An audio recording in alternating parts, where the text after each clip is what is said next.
After a tough season in their first year in the Big 12, the Knights are the only team of the new four going bowling. The Knights are playing in their second hometown team this year, heading to the Gasparilla Bowl to face off against a very familiar non-conference team, the GeorgiaTech Yellow Jackets. Will the Knights be able to gain their 7th consecutive win season? Will the Yellow Jackets win their first bowl game since 2016? Who is going to stay on the Knights roster as we deal with all of these transfer portal woes? My name is AC Flo, and this is the GeorgiaTech preview for your UCF Knights.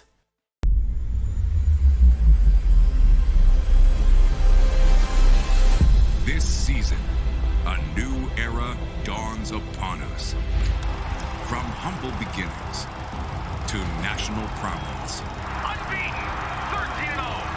Our history is big, but our future is bigger.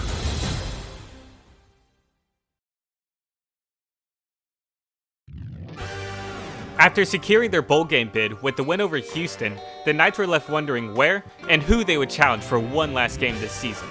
While there are many speculations on who the Knights would face, there are many fan favorites, including games against Auburn, USC, Miami, and everyone's favorite matchup, USF.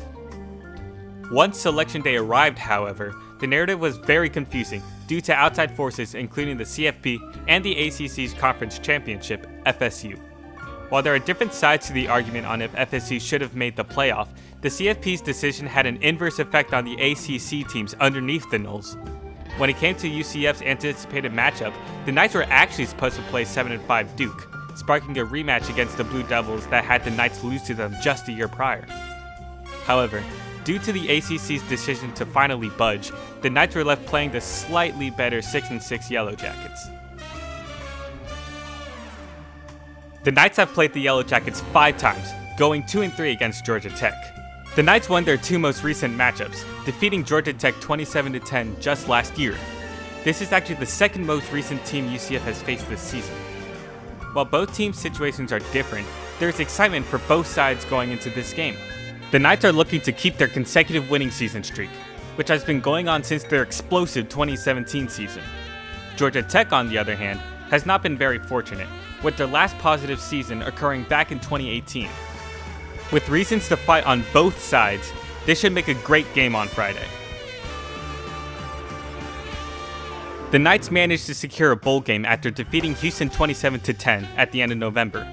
After a tight first quarter against the Cougars, the Knights fought hard and eventually pulled ahead in the third quarter.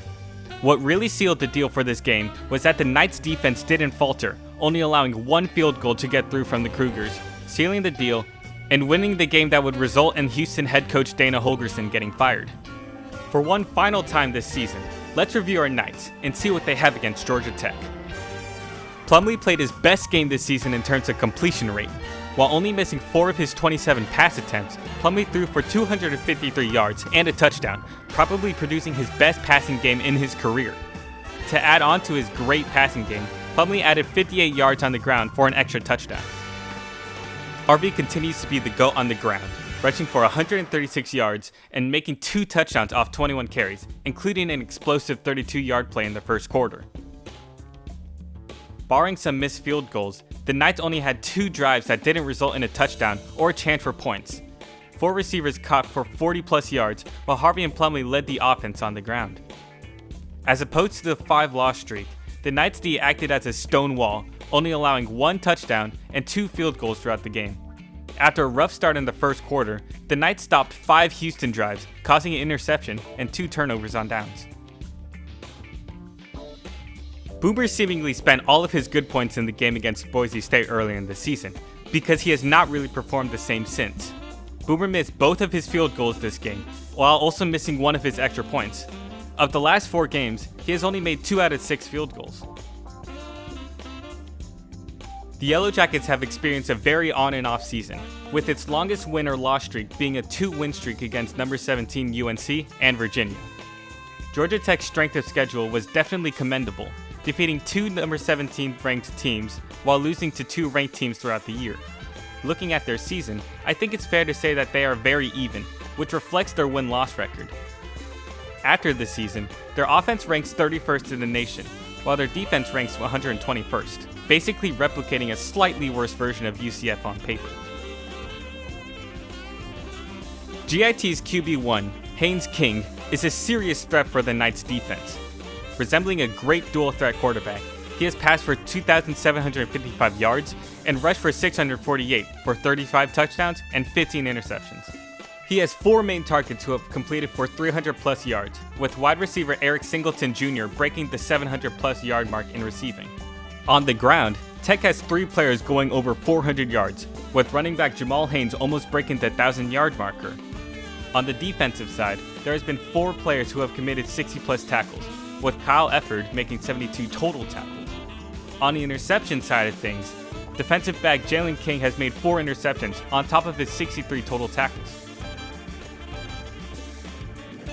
There have been 12 players who have entered the transfer portal. Out of those, 2 were starters, while 2 more had some significance on the field this season.